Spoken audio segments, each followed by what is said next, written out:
여러분 안녕하세요. 2022년 5월에 윤석열 정부가 출범한 후에 유보통합정책이 다시 추진되고 있습니다. 다시 추진된다는 이 말이 무엇을 의미하는지 여러분은 잘 알고 계시지요? 이번에는 과연 유보통합이 성공할 수 있을까요? 현재까지는 비교적 순조롭게 잘 진행되고 있다고 생각하며 유보통합이 꼭 이루어지기를 진심으로 바라고 있습니다. 지금까지 추진된 내용은 크게 4가지로 요약할 수 있겠습니다. 첫째, 윤석열 정부의 국정과제에 유보통합이 포함되었다는 것입니다. 둘째, 유보통합 추진방안이 확정되었다는 것입니다. 셋째, 유보통합 추진체계가 갖추어졌다는 것입니다. 넷째, 통합방안에서 정한 세부 과제가 진행 중이라는 것입니다. 하나씩 간단하게 설명드리겠습니다. 먼저 국정과제 관련입니다. 유보통합은 2022년 5월 3일 대통령직 인수위원회가 새 정부 국정과제에 포함했고 7월 26일 국무조정실이 확정 발표했습니다.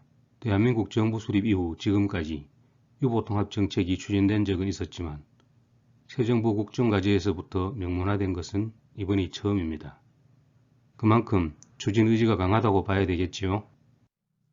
국정과제는 정부가 국정을 운영할 때 가장 중점적으로 추진하고자 하는 정책과 사업을 선언한 것이며 국민에 대한 약속입니다. 어떤 정책이 국정과제에 포함되면 정부는 주기적으로 진행 상황을 점검하고 부처평가에 반영하므로 정부 각 부처는 국정과제를 수행하기 위해 적극적으로 노력할 수밖에 없습니다. 유보통합이 국정과제에 어떻게 명시되었는지는 대통령실이나 국무총리실 홈페이지에서 확인할 수 있습니다. 다음으로 교육부와 보건복지부는 2023년 1월 30일 유보통합 추진방안을 발표했습니다. 추진방안의 주요 내용은 다음과 같습니다. 영유아를 대상으로 질 높은 교육 돌봄체계를 마련하기 위해 교육 중심으로 관리체계를 통합한다는 것입니다. 유보통합은 1, 2단계로 나누어 추진됩니다. 먼저 1단계인 2023년부터 2024년까지는 유보통합추진위원회와 유보통합추진단을 중심으로 유치원과 어린이집 사이의 격차를 해소하고 통합기반 마련에 주력합니다. 1단계의 세부과제는 유보통합 선도교육청 운영, 교육비 등 학부모 부담 단계적 경감 추진, 관리체계 일원화 및 재정통합기반 마련, 새로운 통합기관 모델 구상 등 4개의 과제입니다. 2단계인 2025년부터는 관리체계를 일원화하여 교육부와 교육청이 중심이 되어 유보통합을 본격적으로 실시할 예정입니다. 추진방안의 세부 내용은 교육부 홈페이지 보도자료에서 확인할 수 있습니다. 다음은 유보통합 추진체계 관련입니다. 유보통합 추진방안 발표에 맞추어 교육부는 2023년 1월 31일 교육부 안에 유보통합 추진단을 설치했습니다. 추진단은 유보통합추진위원회의 효율적인 운영을 지원하고 사무를 처리하기 위한 실무기구로 교육부, 보건복지부, 기획재정부, 행정안전부, 국무조정실 등이 참여하는 범부처 협업조직으로 교육청, 지자체, 연구기관 등의 파견 인력과 함께 총 30여 명으로 이루어져 있습니다. 2023년부터 2025년까지 3년간 운영되는 한시조직입니다. 당초 계획보다 한 달 정도 늦었지만 지난 4월 4일에는 유보통합추진위원회가 구성되었습니다.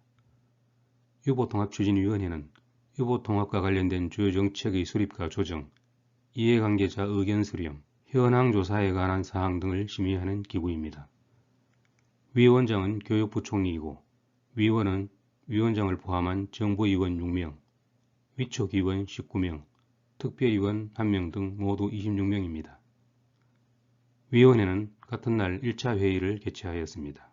한편 4월 14일에는 아이행복연구자문단이 출범했는데 관련 학회 등으로부터 추천받은 전문가 12명으로 구성되어 있습니다. 자문단은 유보통합과 관련한 교원 자격 양성체제, 교육과정 개선, 통합 모델 등 핵심 과제별로 연구를 실시한 후 정책 권고안을 유보통합 추진단에 제출하고 추진단은 이를 검토하여 의결기구인 유보통합추진위원회에 보고할 예정입니다.